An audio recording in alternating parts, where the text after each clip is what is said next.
This book that I'm working on, Skyscraper Primitives, examines the transatlantic origins of architectural modernism, and its intent is to uncover a forgotten legacy of 20th century aesthetic primitivism.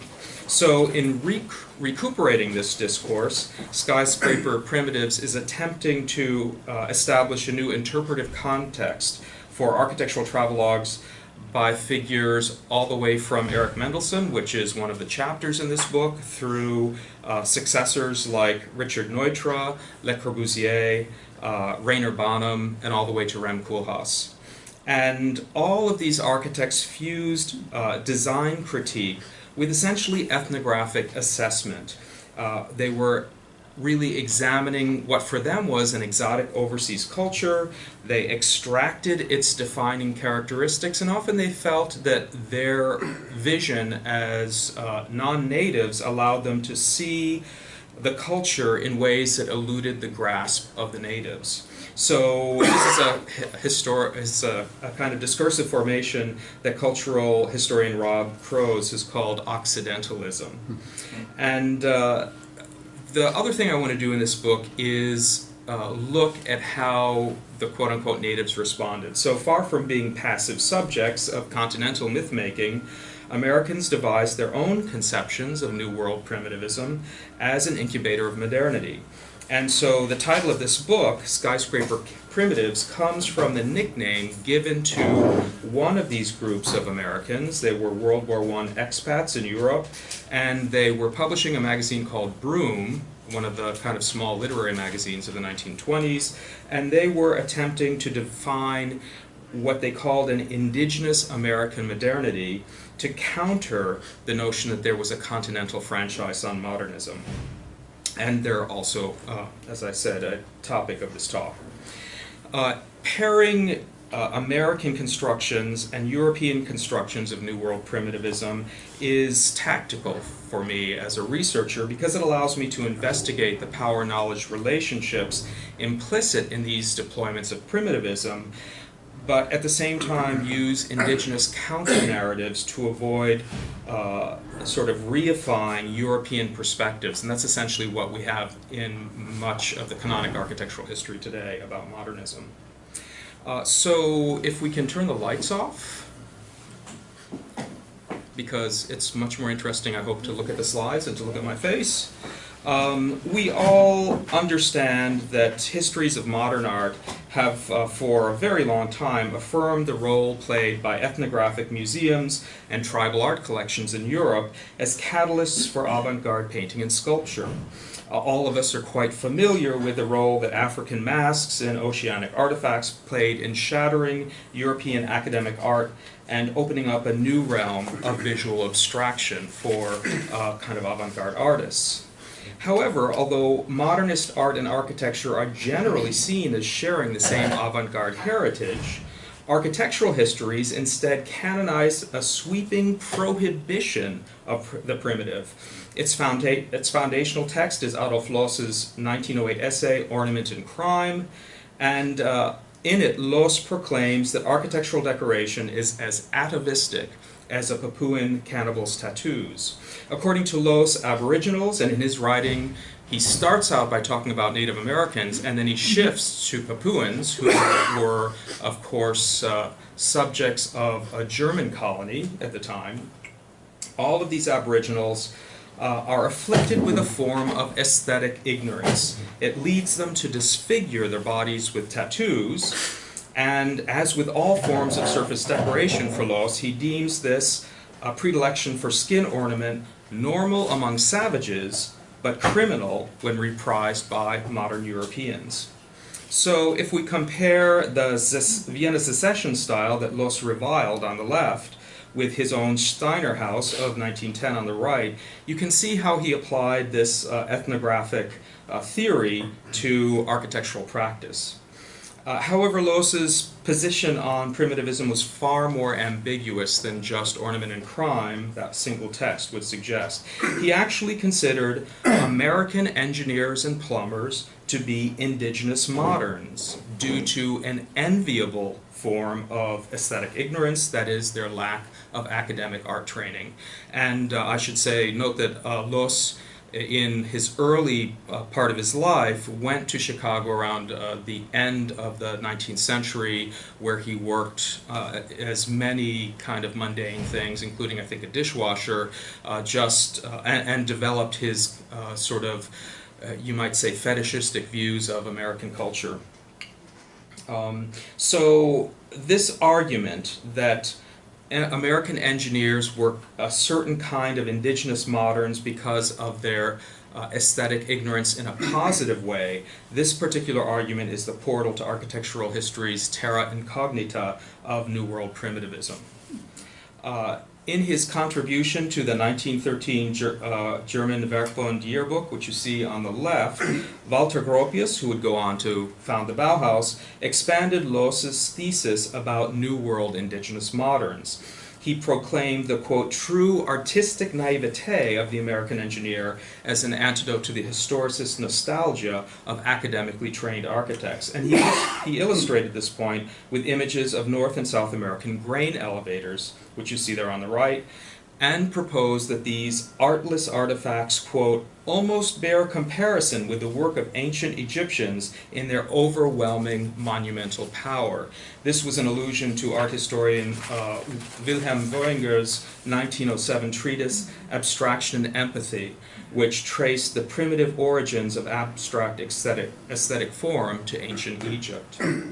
In 1923, Le Corbusier doubled down on Gropius's claim, and you see on the right his illustration from an essay in a journal that he edited, L'Esprit Nouveau, which featured concrete grain elevators that were said to be American, as in from the US, but which ranged in their sites from Montreal to Buenos Aires. And he used these to illustrate an assertion that, quote, American engineers crush with their calculations an architecture in its death throes. That architecture in its death throes was, of course, the École des Beaux-Arts neoclassicism that was popular at the time. But if we look closely at the two bottom images, which actually began as the same photograph, we can see that Le Corbusier retouched the picture in order to remove any trace of classicizing ornament. This is, in fact, a kind of classic case of monkeying with the evidence, which ethnographers are not supposed to do. But for Le Corbusier, this, according to what he thought, returned American engineering to, quote, its pure state. In fact, the problem of visual evidence falling short of a preconceived theory and the solution of manipulating it to conform to desired qualities had ample precedent in other European depictions of exotic overseas cultures, including 19th century photographs of the Papuan tattooed cannibals that Loos wrote about. So this form of Orientalism was, I would say, being now redirected at another primitive, the kind of American engineer. And we have to say that by the interwar era, America had indeed become a breeding ground for exotic imaginaries, especially for Weimar era Germans. Images of the U.S., German images of the U.S., deployed a radical form of metonymy to link America's protean guises, such that any of the nation's cultural, racial, technological, or economic features could represent any other, or in fact, the entire discursive complex when needed. So here we see an image of an entry to the 1922 Chicago Tribune headquarters by a Leipzig firm, Mostoff Hahn Busch, in which the skyscraper is fused with the image of the American Indian, or on the right from the Illustrierte Zeitung, a cover showing the modern Indian chief, and I'll read the caption, says, the leader of the North American tribes, there's no such thing, on his motorcycle, photographed during his visit to Santa Cruz, California. I mean, this is probably somebody from a kind of traveling spectacle or circus show, but presented here as an American Indian chief who is American, thus modernized, so out goes the stallion, in comes the high-powered motorcycle. In Berlin's imaginary America, gangsters and skyscrapers melded with Wild West shows and Indianer Romane, cowboy and Indian novels, to produce a hallucinatory admixture of futurism and primitivism. It yielded recombinant novelties like the Asphalt Cowboy or the Stadtindianer, the the street, urban street cowboy, or the urban Indian, metropolitan Indian, or, as Bertolt Brecht wrote, quote, jazz bands in which engineers make music. In other words, again, all of the different qualities of America combining in new tropes. This promiscuous mixing of engineering and the exotic, which we see right here, really were stereotypes of America's crude but vital modernity. America was thought to be a nation steeped in primitive greed, yet glittering with mechanical wonders. And this vision haunted transatlantic pilgrims as they headed to the New World, determined to experience for themselves this legendary synthesis of technological futurism and cultural savagery. And indeed, Erich Mendelsohn was one of those pilgrims. Mendelsohn in the early 1920s was arguably the most famous modernist architect in Europe. He was one of the few architects to realize a built work that embodied the German expressionist impulse of the early 1920s, namely German Expressionism and his early masterpiece, the Einstein Tower. This was a solar telescope built in Potsdam in 1919, a building built right around the time of the German post-war economy's inflationary collapse, but because it was a government commission, it was one of the few new buildings being built at the time. The Einstein Tower was also a publicity coup. In September 1921, it was featured on the cover of the Berliner Illustrierte, and even though the eccentric building was incomprehensible to most readers, it made Mendelsohn famous. And it also forged a working relationship with the publisher of this magazine, Rudolf Mosse. Mendelsohn would go on to design a new headquarters for Mosse in Berlin, and in 1924 he made an agreement with the publisher to travel to America at the publisher's expense in return for producing a chronicle of the journey for Mosse's publication. And this is that book, Amerika, Bilderbuch eines Architekten, America, the photo album of an architect. This appealed to a wide readership. It was reprinted 6 times in the 2 years after its 1926 release, so it was really a mass market phenomenon. And it joined a flourishing market of, quote, I was there, chronicles of Germans in America, employing many of the same tropes of exoticism prevalent in the genre. And one of the fundamental arguments of the book I'm working on is that even though all of these travelogues go under kind of the pretense of I'm seeing America, this is what I found, in fact, these are all layered kind of experiences, because each of these books is also reflecting a series of previous visitors and what they found, or what they found from previous books before their visit. The author's snapshots, combined with photos by Danish emigre architect Knud Lundberg-Holm and German film director Fritz Lang. You see a picture by Fritz Lang, a multiple exposure of Times Square on the right, which appeared in the book. These produced a visual narrative reflecting Mendelssohn's belief that, quote, nothing appeals more readily to the modern man than pictures. He wants to understand quickly, clearly, and without a lot of furrowing of brows. But it is in this juxtaposition of text and image that Mendelssohn's real alienation from a sort of grotesque sublimity that he found in the New World comes into focus. Mendelssohn's account subverted the literary tropes of American modernists who also made transatlantic journeys and for whom the New York skyline, as seen from the water, was charged with significance. In Port of New York, published in 1924, the year of Mendelssohn's visit, Paul Rosenfeld wrote that the city's skyscrapers, quote, snatched the light from each other, rough-shouldered each other, were loud, anarchical, showy. It's a gruff but also an endearing personification of the skyline, really almost worthy of Whitman. In contrast, Mendelssohn's New World entry is described from a nocturnal perspective.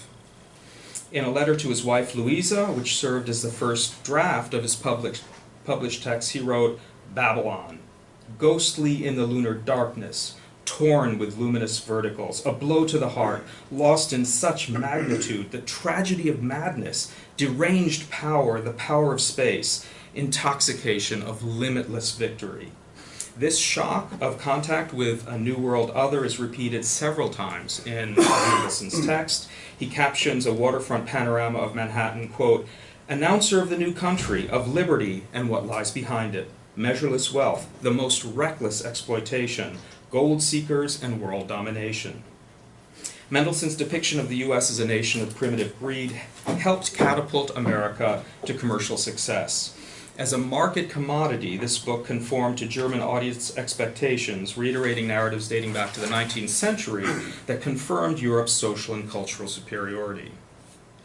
Mendelssohn proclaimed himself an objective observer, prepared to, quote, "penetrate the facade of appearances." It was a novel application of Weimar Modernist Neue Sachlichkeit, or new objectivity, as a mode of ethnographic observation. Detachment allowed Mendelssohn to, quote, "reduce the lively images to their proper proportion in a manner that he thought impossible for locals." Quote, "The insanity of daily life has deprived the American of any scale of comparison." Although Mendelssohn included images of grain elevators in his book, he called them, quote, "childhood forms, clumsy, full of primeval power, dedicated to purely practical needs." The main focus of his attention was the skyscraper. Towers clad in, quote, "make-believe Gothic," he wrote, were artifacts of, quote, "chaotic, wild growth in which the separate financial powers have erected their 20 to 50-story personalities." In Mendelssohn's eyes, skyscraper ornament revealed pathology rather than crime. Quote, "Americans attempt to make this unwieldy largeness acceptable by applying decorative elements on a human scale to their monstrous creations. The blank back walls of these structures, which you see on the right from his book, unwittingly revealed, quote, the beginnings of the formation of a style, however. The, quote, fantastic effects of stacked fire stairs and ventilators possessed, quote, an unconscious objectivity, making rear elevations with their logical structure surprising tokens of a true future." However, that revelation was not at all unique to Mendelssohn.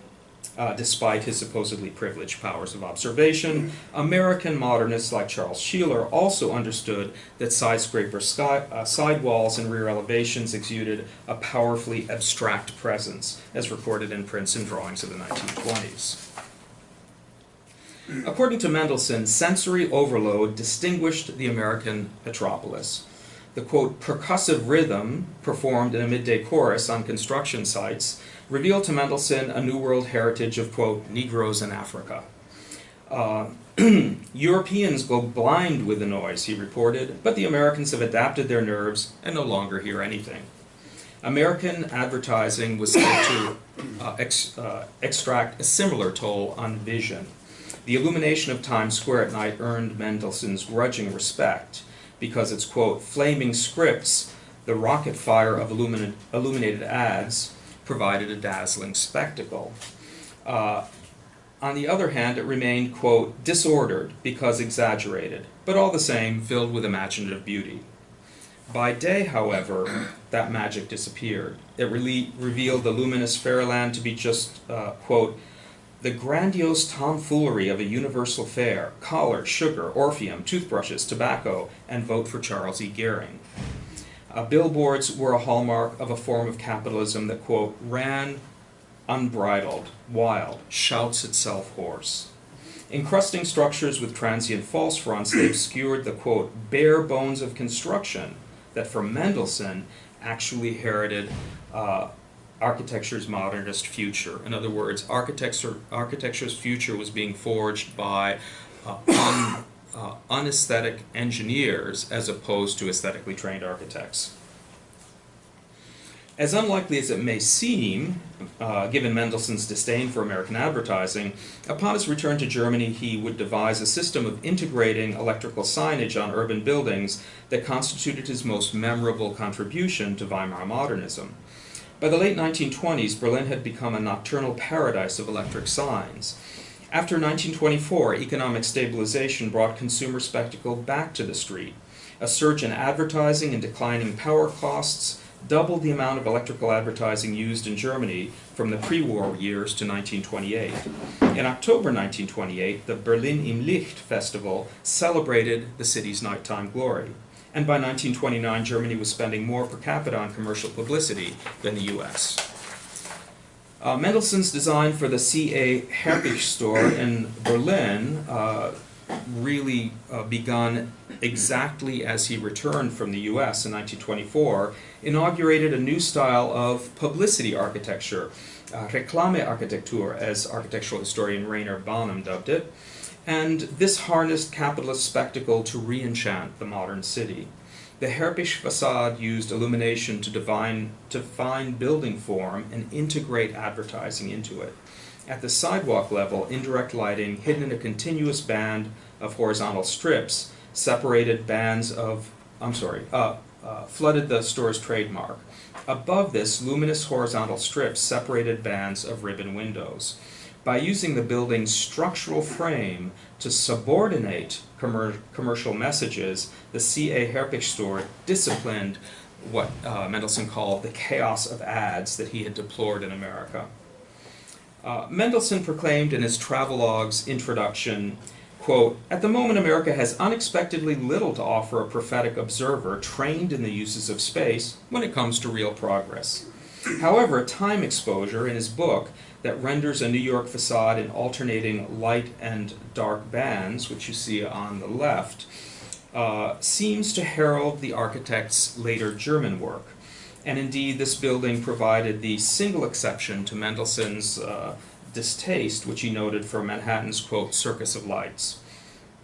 The building was designed by Eli Jacques Kahn, with whom Mendelssohn happened to dine while in New York. It was the Manhattan branch of the office of one of America's leading outdoor advertising firms, the Thomas Cusack Company, the so-called billboard king of Chicago. Commercial photographs provide a more detailed view of the building that Mendelssohn appreciated for its architectural rhythm. From ground floor to light bulb studded cornice, the six-story building treats each spandrel belt, that is, the belt between windows, going vertically, as an illuminated billboard unified in design and typography, which satisfied the needs of commerce without sacrificing architectural harmony. Mendelssohn's exposure to the Cusack Company building came at an opportune moment in his professional practice, just as German advertising and construction industries were recovering simultaneously from their World War I slump and the ensuing economic disorder. The solution here to the challenges of nocturnal illumination and outdoor publicity also complemented Mendelssohn's urban design philosophy, which he articulated in 1923, a year before his trip to America. He wrote, quote, "Modern man, amidst the excited flurry of his fast-moving life, can find equilibrium only in the tension-free horizontal. The Cusack building, while unacknowledged, certainly inspired Mendelssohn's later success as Germany's premier department store architect." Now, to shift our the subject of the talk a little bit, an avant-garde collective operating in Berlin before Mendelssohn departed for America postulated a Dionysian alternative to his Apollonian architecture of commerce. Its members were neither architects nor German, but rather the expatriate American editors of Broom, an international magazine of the arts. The journal operated out of an office on Schicklerstrasse from November 1922 to March 1923, drawn there by the cheap printing costs in Germany when paid for in the hard currency of American dollars. The crass American capitalism that Mendelssohn abhorred was for Broom's editors the foundation of a new world modernism. They saw American advertising as an indigenous modern poetry, synthesizing, quote, abstract trademarks, pithy slogans, fresh, forceful language, photography, and superlative typography. The notion of a raw, vigorous beauty lurking within the vulgar spectacle of American promotional practices inflected Broom's prescriptions for architecture. Celebrating ad copy as Dada poetry, the editors conceived of modernist American commercial buildings as a synthesis, potentially a synthesis, of built and literary form, a multimedia art rather than an architectural abstraction incorporating typography. Broom's founder, Harold Loeb, writing in 1922, agreed that attempts made by skyscraper architects, quote, to harmonize the inner steel construction with the old decorative forms drawn from hollowed motifs of Europe were misguided. Loeb thought, however, that the problem was not that skyscraper surfaces had become, quote, merely an ornamental covering, a mosaic veneer, but rather that the ornament remained bound to traditional aesthetic canons. Instead, the veneered surface was to be approached as presenting, quote, unlimited possibilities as the whole surface of the building becomes a field for experimental design. Loeb identified a New World precedent for this kind of skyscraper design, believe it or not, in the Mesoamerican pyramid. They were built by sheathing natural mounds with masonry, and their surfaces combined, quote, geometrical and realistic motifs in abstract designs unlike anything else ever done. Rather than bemoaning the skyscraper's origin in the intercourse of art and commerce, as Mendelsohn had, Loeb predicted that America's iconic building type might someday wear that genealogy of art and commerce on its sleeve. Expressing, quote, the unaffected beauty and wisdom of the American milieu, the poetry of the commercial copywriter and typographer would someday enrich high-rise facades, according to Broom's editor, with, quote, an authentic beauty that justifies outlandish departures from the past or previous European traditions.